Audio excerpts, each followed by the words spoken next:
जो प्रपंच है ना, ये सत्संग को एकाग्रता पूर्वक आपने मनन नहीं किया इसीलिए है।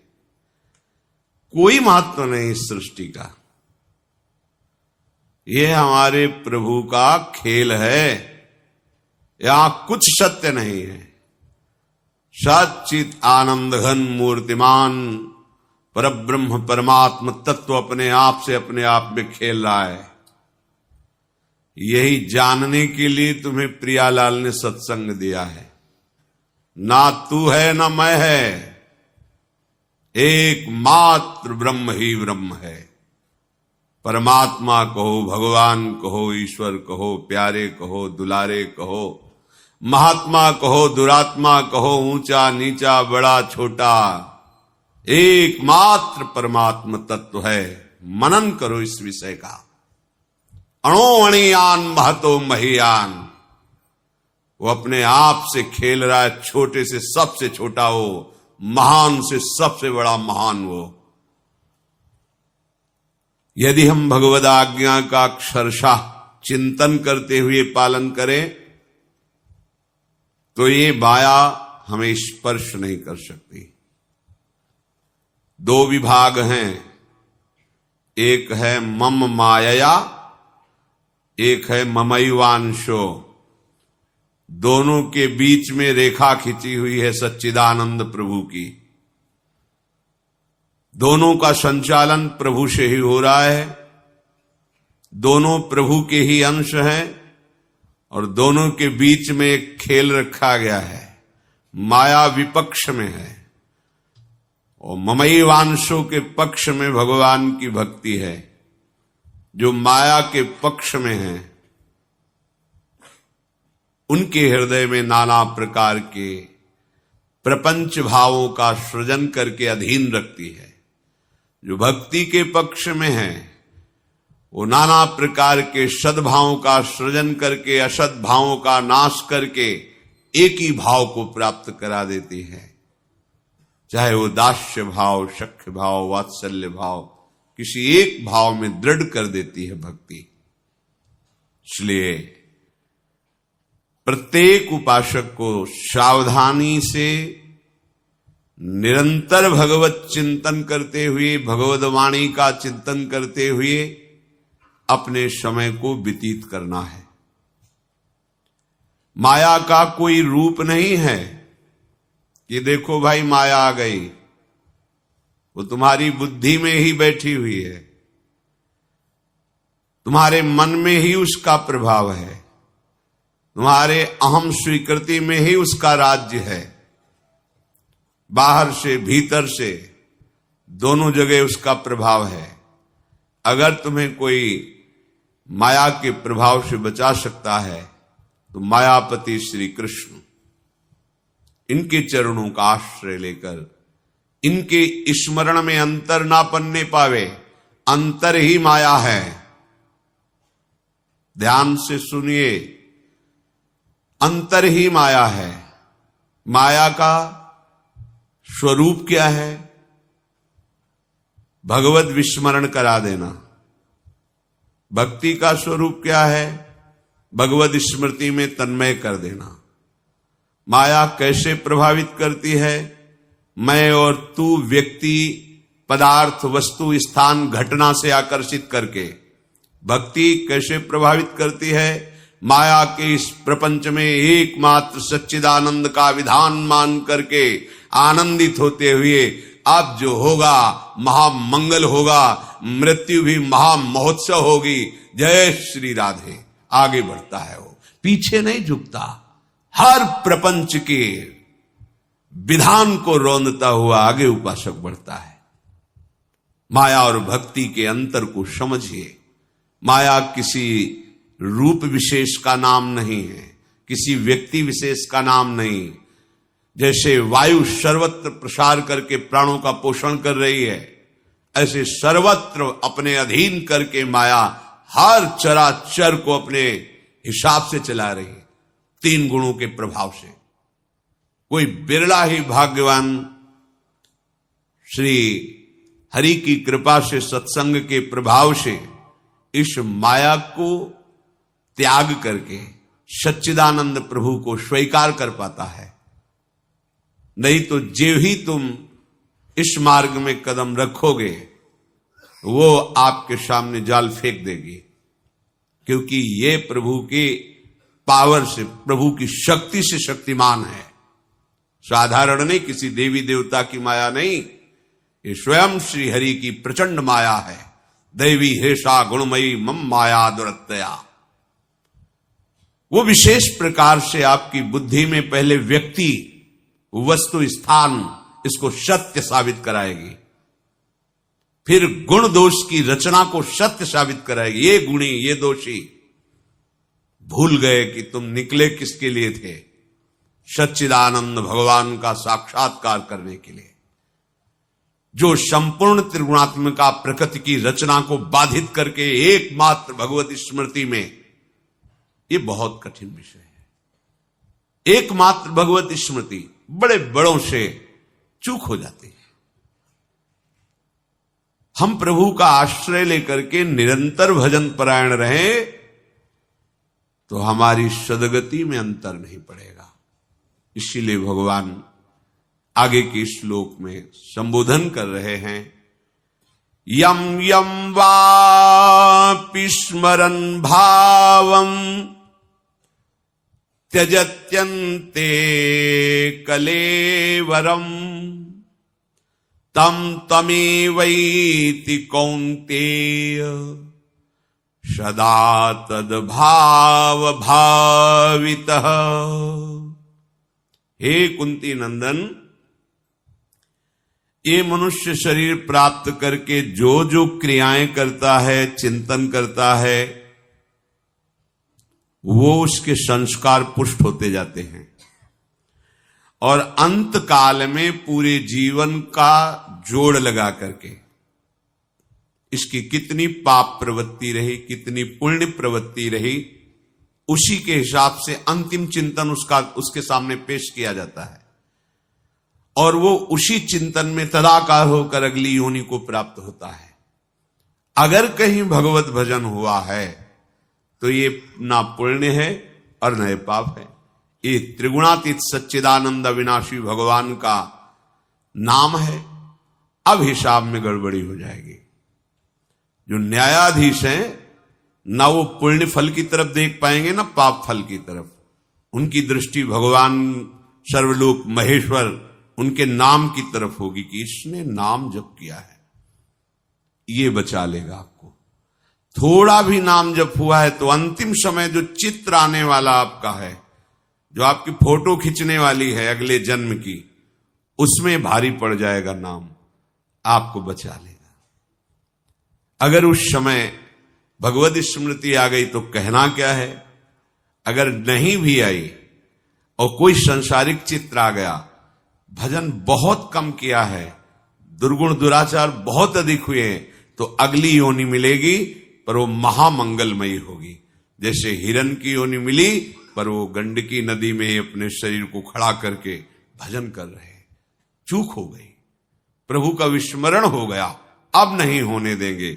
उस पशु शरीर में वो निरंतर भजन करते हुए शरीर का त्याग किया तो ब्रह्मबोध संपन्न महापुरुष जड़ भरत जी के रूप में उनका प्रादुर्भाव हुआ। भजन कभी नष्ट नहीं होता। प्रभु कह रहे हैं कि जीवन भर जो आप कर रहे हो वही आपकी अंतिम अगले योनि के लिए स्थिति होगी। अंतिम चिंतन के अनुसार मनुष्य को अगली योनि में जाना होता है, ये नियम है। प्रभु की स्मृति में यदि आप समय व्यतीत किए हैं, सत्संग सुना है, धाम के दर्शन किए, धाम वास किया, नाम जप कर रहे हैं, वाणी पाठ कर रहे हैं, भगवत कथा कह रहे हैं, सुन रहे हैं, ये वासनाएं एकदम नष्ट नहीं होती। ऐसा नहीं कि परमार्थ का पथिक जो ही इस मार्ग में कदम रखा तो वासनाएं भस्म हो गई, ऐसा कहीं नहीं लिखा, ऐसा है भी नहीं, चलने पर अनुभव होता है। जो ही इस मार्ग में कदम रखा तो वासनाओं का तूफान आ जाएगा। जो आप वासनाओं के तूफान को संसार में देख रहे थे वो कम है, क्योंकि माया जान रही मेरी पक्ष में ये गिरा पड़ा है। और जिस दिन आप परमार्थ के लिए कसेंगे तो देख लेना घबराहट पैदा कर देगी तुम्हारे मन में। वासनाओं का तूफान, ऐसा तूफान बड़े बड़े साधकों में हमने देखा है, निर्णय करने की शक्ति खत्म हो जाती है। माया भगवान की ही सामर्थ्य से युक्त है, इसलिए वो कहते मामे हुए मैं निकालूंगा, मेरी शरण में तू रहे, तेरी सामर्थ्य नहीं तू निकल पावे। स्पष्ट घोषणा कर रहे हैं, मामे हुए प्रपद्यन्ते माया में ताम तरंति पे। भगवद स्मृति जिसकी चल रही है तो कल्याण तो उसकी जेब में पड़ा हुआ है, कल्याण का कल्याण हो गया। पर जब भगवद स्मृति की तरफ हमारा लगाव ही नहीं हुआ तो फिर संसार की स्मृति रहेगी। संसार की स्मृति में जो आपका चरित्र रहा है वही स्मृति आखिरी बनेगा, निर्णय है। यहां कह रहे कि कुत्ते की योनि के मूल्य में आपको भगवान की प्राप्ति हो जाएगी। समझ रहे हो क्या? तुम्हारे जिस आचरण से तुम्हें अगली योनि कुत्ते की मिलनी है, अगर आचरण सुधार लोगे तो इस योनि में भगवान मिल जाएंगे। जितने समय को जिस योनि से आपने जो चिंतन किया परिणाम आपका वही होगा। मानो आपका आचरण बिगड़ गया, आपका चिंतन बिगड़ गया, अंतिम समय आपके किसी भी योनि के जीव का चिंतन आ गया, वहीं जाना पड़ेगा। तो कह रहे सोचो इस चिंतन का कितना बड़ा प्रभाव है कि तुम्हारे गलत चिंतन से गलत योनि प्राप्त हो सकती है। अगर भगवान का चिंतन करो तो तुम भगवान बन जाओगे। भगवान बन के ही भगवान के देश में प्रवेश होता है। गीध देह तज धरि हरि रूपा, हरि रूप को प्राप्त। जैसे हमारी किशोरी महारानी जी के समीप जब कोई रसिक कृपा पात्र उपासना के भाव बल में प्रवेश करता है तो किशोरी स्वरूप ही होता है। किशोरी मात मानम किम सुकुमारी नुकले, किशोरी की सेवा में किशोरी बन के ही हरि की सेवा में हरि पार्षद हरि स्वरूप ही हो करके जाते हैं। तो चिंतन का ही तो प्रभाव हुआ। इसलिए भगवान सावधान कर रहे, कितनी दया है, कितनी करुणा है उनकी इस श्लोक में। सावधान हो जाओ तुम, जो जो तुम चिंतन करते हो वही तुम्हारा भाव बनता है। और ये माया जैसे अपने लोग परमार्थ में चल रहे हैं, इसका काम होता है राग द्वेष की सृष्टि करना। राग अनुकूलता, सम्मान, प्रियता, अपने मन की बात हो जाना। द्वेष इसका विपक्ष, अपमान, निंदा, नाना प्रकार के दोष दर्शन और उसको सत्य मान करके उसी का चिंतन करना। कुछ सत्य नहीं है, स्वप्न है। उमा कहो मैं अनुभव अपना, सत्य क्या है? हरि भजन। जगत क्या है? सब सपना। सूत्र सामने रखोगे फंसोगे नहीं, सूत्र भूल जाओगे सवाल हल नहीं कर पाओगे। सूत्र है ब्रह्म सत्यम जगन मिथ्या। इस मिथ्या जगत में आकर्षित होकर भगवद विस्मरण करके खेलोगे तो आपका चित्र ऐसा बनेगा कि अगली योनि ऐसी होगी जहां कहीं भी आनंद नहीं, किसी भी तरह से न कथा सुन सकते हैं, न नाम जप कर सकते हैं, न संयम से रह सकते हैं, न अगले जन्म का हम कोई पुण्य कार्य कर सकते हैं। केवल अपने प्रारब्ध भोग को भोगेंगे। सदा तद्भाव भाविता, जिस भाव से तुमने जीवन व्यतीत किया है अंतिम समय वही भाव आएगा। देखो आप लोग धाम आए हो, धामवासी हो या उपासक हो, चीख चीख के कहते हैं भजन कम होगा तो भी भगवत प्राप्ति हो जाएगी। वृंदावन ही प्रभाव सुन अपनो ही गुण देत, जैसे बालक मलिन को मातु गोद भर लेत।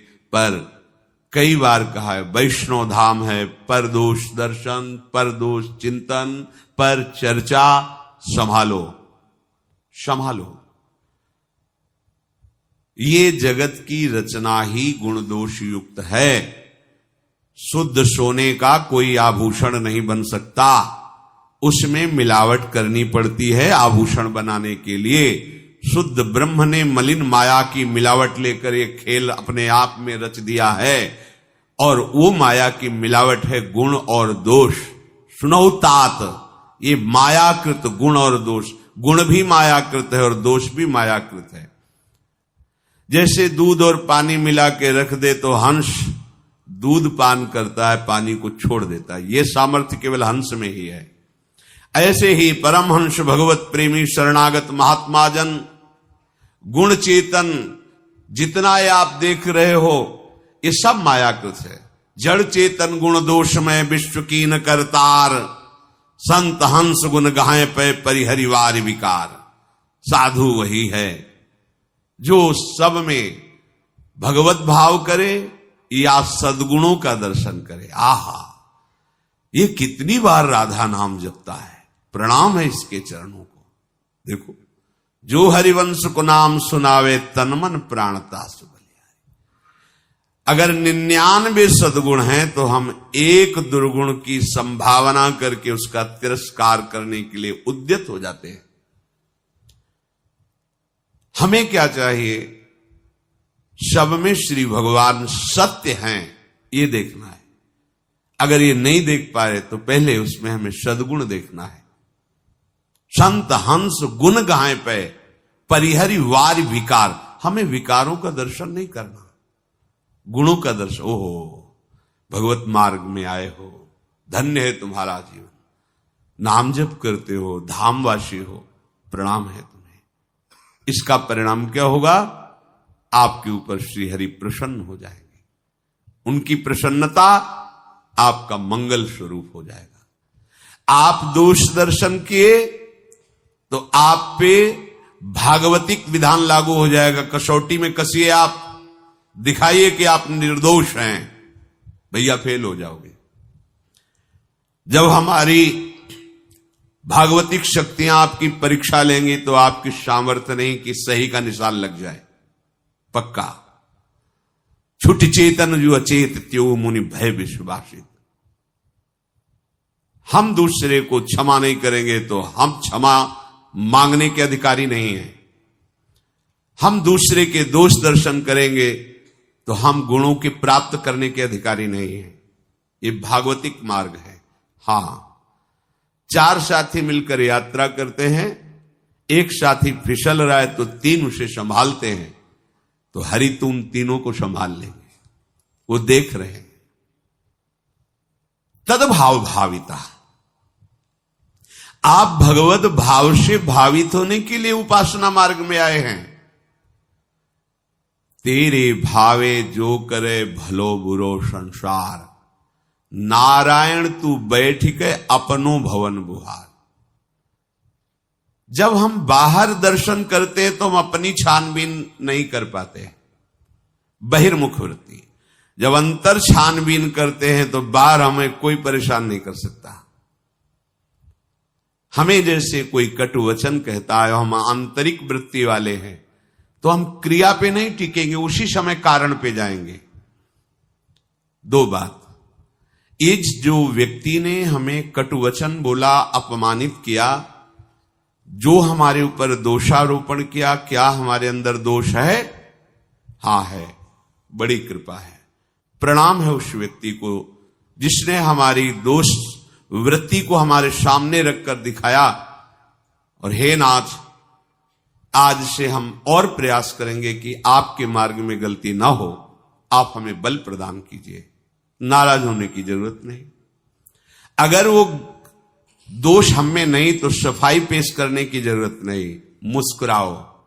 यही दोष कभी हुआ है जिसका निदान भगवान उससे निंदा करवा के, पक्की बात समझ लेना, उसकी जबान तभी खुलेगी जब आपको उसका दंड मिलना है।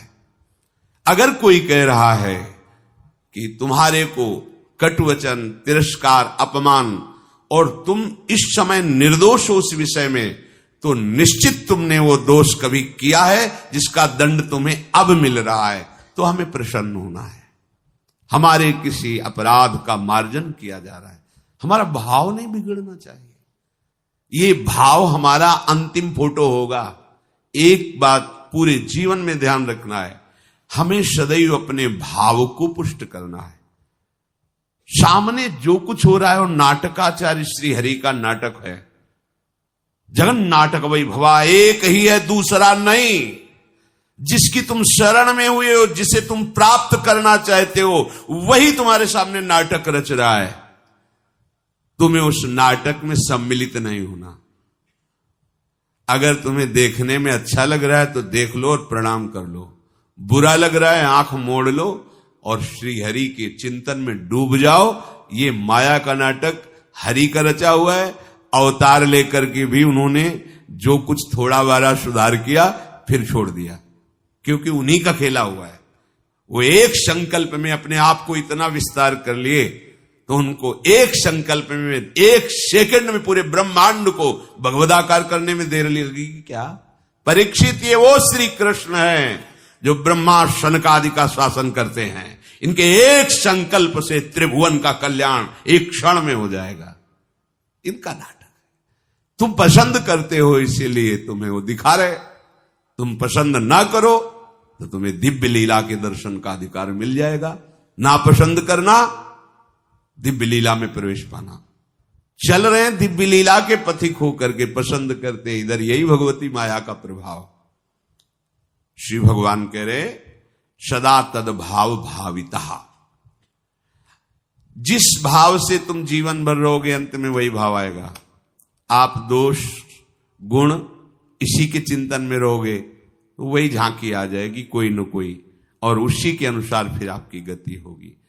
भजन परायण उपासक, अंतर पढ़ना ही नाश है। भजन का अंतर ही, जिन उपासकों में विशेष विशेष प्रकार की दोष वृत्तियां जागृत हो रही, वो अपना समय दे रहे हैं विशेष विशेष विकारों के चिंतन में। अगर आप चिंतन रहित जीवन व्यतीत करेंगे तो चाहे जो भेष रख लीजिए, भेष से तुम्हारा उद्देश्य पुष्ट नहीं होगा। उद्देश्य भेष का महत्व है। भेष है, उद्देश्य नहीं। कोई महत्व नहीं इसका। उद्देश्य अव्यावृत भजनार्थ, अखंड भजन। प्रतिपल हमें इस बात में रहना है। शरीर छोड़ने के समय जैसे मकान का चिंतन हुआ तो तुम मकान नहीं बन जाओगे, छिपकली बनोगे और उसी में चिपके घूमोगे। हमारा चिंतन भगवत स्वरूप हो जाए, इसीलिए तो लगे हैं ये दौड़ भाग। घबराइए नहीं। इतना भी अपने को मत निराश कर लीजिए कि आप चल नहीं पाएंगे। बिल्कुल नहीं। बहुत कृपा का मार्ग है, बहुत दुलार करते हैं हरि। राही के सम भजन को मानत मेरु समान। ये संसार का स्वरूप अलग है, करुणा निधान का स्वरूप अलग है। आप निराश कभी मत होना। दोष हमें खींचेंगे, गिराएंगे, पर हमारे मालिक देख रहे हैं ना कि हमारे लिए प्रयासरत है। बस ये बात देखना, हमारे लिए प्रयासरत है। आपकी कॉपी जब जांची जाएगी तो बढ़िया नंबर आएंगे। अगर आप कपट कर रहे हैं, दंभ कर रहे हैं, पाखंड कर रहे हैं, फिर मालिक जान रहे, फिर निर्णय में सही अंक नहीं आएंगे। ध्यान रखना। अंदर की बात हमारे प्रभु बहुत सूक्ष्मता से देखते हैं। प्रभु हृदय की बात देखते हैं। ये चलना चाहता है, ये मेरे लिए समर्पित है, नहीं चल पा रहा है। आप बिल्कुल चिंता मत कीजिए, मेरा क्या होगा, वही होगा जो परम मंगल होगा। हमारे प्रभु आश्रय को देखते हैं, हमारे प्रभु हृदय की बात को देखते हैं।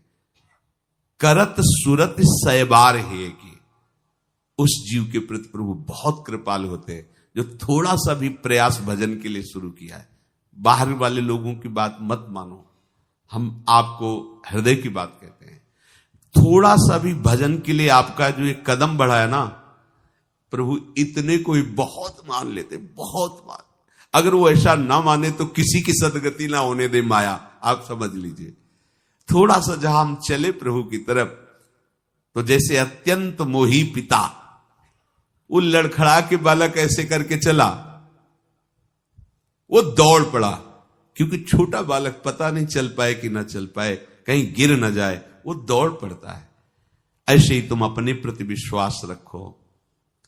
हम नहीं चल पा रहे, बहुत फिसलन माया की है, दौड़ आएंगे प्रभु, बोले 10 साल तो हो गए। तुम्हें 10 साल बहुत लगता है?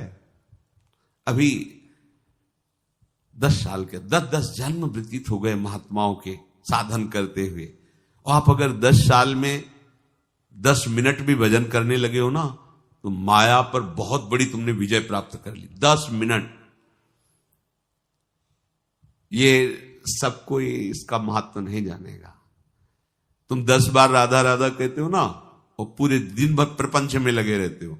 हम हृदय से तुम्हें प्रणाम करते हैं कि ये 10 बार राधा नाम जो तुमने बोला है, ये तुम्हारे लिए बहुत बड़ी काम की चीज हो जाएगी, निर्णय में तूफान मचा देगा। पर इतना लेकर हम फिर प्रपंच रति करें और पापाचरण करें, ये चूक हो जाएगी। थोड़ा भी भजन बहुत बड़ा काम करता है। ये मतलब कुछ बातें ऐसी होती जो कहने में एक हल्की नजर आती। कई महात्मा ऐसे स्वप्न में जिन्होंने नाम की महिमा का परिचय दिखाया। ऐसा सुंदर महल जिसमें हर जगह नाम लिखा हुआ है, बीच में वो खड़े हुए हैं। एक एक नाम का ऐसा चमत्कारिक स्वरूप कि उसी में प्रिया प्रीतम झलक रहे हैं। एक एक नाम, मतलब आप बोले राधा, राधा वल्लभ, साक्षात प्रिया प्रीतम आपके जिह्वा में है। एक बार बोले राधा वल्लभ, ये आपको बचा लेगा। घोर पापाचरण तुमसे हुए हैं, तुम्हें एक नाम बचा लेगा, विश्वास करो। पर हम वर्तमान में एक नाम लेकर विषय चिंतन करेंगे तो जलते रहेंगे। हम परिणाम की बात तुम्हें कह रहे हैं। तो ये जलन मिटे और वर्तमान भगवदाकार हो जाए तो कितना बढ़िया रहेगा। इसलिए हमें निरंतर नाम जप करना है। एक नाम के लिए हमारी इतनी श्रद्धा है, इतना विश्वास है कि फूल करके छाती, एक नाम ले लिया ना राधा, बात बन गई। ये बहुत बड़ा काम करेगा, बहुत बड़ा काम करेगा। इतनी बड़ी ट्रेन चलती है, इंजन में पावर होता है, डिब्बे सब केवल उसके सहारे से। इतनी बड़ी ट्रेन का इतना कनेक्शन होता है, हजारों लोगों की यात्रा पूरी होती है इतने कनेक्शन से। एक राधा नाम का वो कनेक्शन मजबूत हो गया। जो बोला कि बड़े बड़े महापुरुष जो प्रिया प्रीतम को अपने हृदय में दुलार करते हैं, वो एक नाम लेने वाले को बचा लेंगे। हमारी की बात नहीं कहते, उन महात्माओं की बात कहते हैं। देखो वो इष्ट के नाम का प्रभाव जानते हैं। व्यक्त अव्यक्त महापुरुष गोस्वामी जी जैसे कह रहे, तुलसी जाके मुख से धोखे निकसत राम, ताके पग की पगतली मोरे तनु की। ओहो, अगर इसको हम अपनी बिल्कुल सरल भाषा में कहें तो इतना महान हो गया कि अगर मेरी चमड़ी उतार कर उसकी जूती बना दी जाए तो कोई बात नहीं। मतलब इतना महान वो हो गया, तुलसी जाके मुख से धोखे निकसत राम। ये महिमा किसने जानी? राम नाम में अपने जीवन को समर्पित कर दिया तो ये प्रभाव जाना। श्री राधा नाम, कृष्ण नाम आप उच्चारण किए थोड़े भी, अब आपको भयभीत नहीं होना है, पर प्रमाद करके विषयों की तरफ भी नहीं जाना है। परिणाम हमारा मंगल होगा पर वर्तमान हमारा मंगल ना हो, इसलिए हम प्रतिपल भगवत चिंतन में लगे। अगर हम विषय चिंतन करते रहे, बिल्कुल नाम नहीं जप किया, तो फिर हमारा कहीं ना कहीं किसी वस्तु व्यक्ति स्थान में ही राग रहता है और परिणाम में वही। ये अंतिम समय बिल्कुल फोटो खींचने वाला समझो। जैसे फोटो खींच रही है और आपने मुंह टेढ़ा कर लिया, आंख बंद कर ली, तो आपकी वैसे ही फोटो आएगी। बस अंतिम समय फोटो समझो। आपका चित्त जहां है ठीक वही निर्णय, और चित्त वही होगा जो जीवन भर किया। भगवान कह रहे सदा तद्भाव भाविता, जिस भाव से भावित रहे वही अंतिम सीन आएगी। हमें सदैव भगवत भाव से रहना है। हमारा भगवत भाव तभी रहेगा जब हमारे हृदय की भक्ति हर समय प्रकाशित रहे, मंद न पड़ने पावे। देखो, बड़ी कृपा से भक्ति का बीज हृदय में आता है, फिर बीज अंकुरित होता है, फिर वो पौधा है, फिर वो वृक्ष बनता है। जब वृक्ष रूप में हो जाए तो फिर कोई परेशानी नहीं रहती। अब जैसे अंकुरण हुआ है, वो अगर बकरी मुंह मार दे, गया। बट वृक्ष का बीज और अजवाइन का बीज एक ही जैसा होता है, पर अजवाइन इतनी बड़ी पौधे में होती है, और बट वृक्ष जब अपना रूप धारण करेगा तो हाथी भी बांध दिया जाए तो उसे नहीं उखाड़ पाएगा, बड़ा विशाल बट वृक्ष। भक्ति का बीज अंकुरण होता है, उसको सींचते हैं और उसकी बाढ़ करते हैं।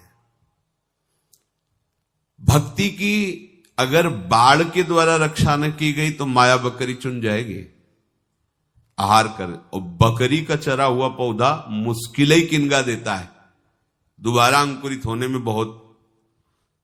ये माया बकरी जब तुम्हारे भक्ति पौधे को चर जाएगी तो तुम्हारे अंदर नास्तिकता आ जाएगी। कुछ नहीं, सब नाटक, सब ड्रामा देख लिया, अरे हम भी सेवा में रहे, हम जानते हैं सब। क्या जानते हो तुम? अगर तुम जान गए होते तो यही जानते कि प्रभु के सिवा कुछ नहीं है। क्या जाना?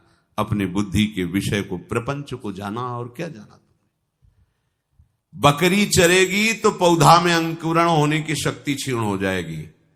ये माया बकरी है।